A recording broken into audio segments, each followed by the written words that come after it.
Agar sen ko'yni olaman desang, mana shunaqa yoqali ko'yni olmagin, iltimos. Nimaga? Qisqa va kichkina yoqa ko'pincha oddiy va juda arzoncha ko'rinadi. Bu ayniqsa agar sen pidjak yoki kostyum bilan kiysang, juda seziladi.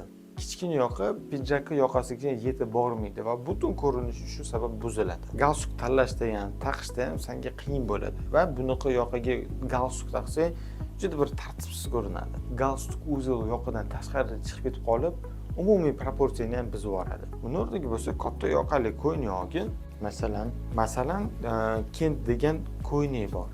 Unda yoqasi tor va uchlari uzuncha bo'ladi. Galstuk bilan yo'kida usiz ham juda chiroyli ko'rinadi. Ko'p holatga va joylarga ham shunaqa model ko'ynini kiysang bo'ladi. Yo'kida bo'lsa cut away modelidan ham olsang bo'ladi. Ba'zida uni akula yoqa ham deyshadi. Yoqasi keng bo'lib, u ikki chetga qarab turadi.